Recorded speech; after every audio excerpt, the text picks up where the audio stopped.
Harry হঠাৎ করেই নিখোঁজ। অনেক দিন ধরে তার কোনো খোঁজ নেই, ফোনও বন্ধ। এই ঘটনায় রাহির মনে একের পর এক সন্দেহ দানা বাঁধতে শুরু করে। ঠিক তখনই সে বুঝতে পারে এই রহস্যের পেছনে বড় কোনো ষড়যন্ত্র লুকিয়ে আছে। পরিবারের সবাই যখন আনন্দে ব্যস্ত, তখন রাজীবের একটি কথায় রাহির মনে পড়ে যায় হ্যারির কথা। সে অনেক কাছে জানতে চায় হ্যারি কোথায়, কিন্তু অনিও কোনো উত্তর দিতে পারে না। অন্যদিকে বাড়ির সবাই হ্যারিকে খুঁজেও কোনো সন্ধান পায় না। তবে তিতলি মনে মনে হাসতে থাকে, কারণ সে জানে হ্যারি কোথায় রয়েছে এবং জিয়ার পরিকল্পনা কতটা ভয়ঙ্কর।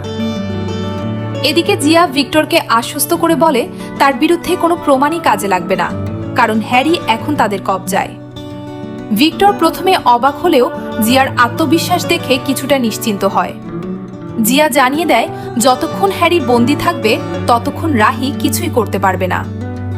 অন্যদিকে রাহি বারবার হ্যারিকে ফোন করলেও কোনো সাড়া পায় না। বিষয়টি তাকে আরও চিন্তায় ফেলে। এরপর সে জিয়ার গতিবিধি নজরে রাখার সিদ্ধান্ত নেয়। জিয়ার বাড়িতে গিয়ে সে লুকিয়ে এমন কিছু কথা শুনে ফেলে যা পুরো ঘটনাটাই বদলে দেয়। জিয়া ফোনে জানায় হ্যারি নিরাপদে তাদের গোপন আস্তানায় রয়েছে।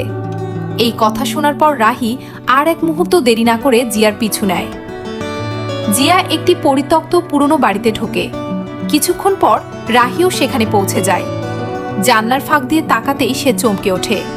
একটি চেয়ারে হাত পা বাঁধা অবস্থায় বসে আছে হ্যারি। সেখানে তিতলিকেও দেখতে পায়, যে জিয়ার সঙ্গে মিলে হ্যারিকে আটকে রাখার পরিকল্পনা করছে।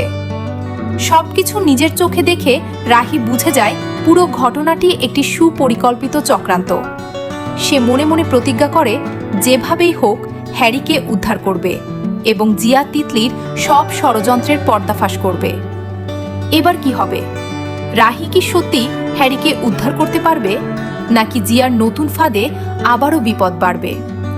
আগামী পর্বেই মিলবে সেই সব প্রশ্নের উত্তর।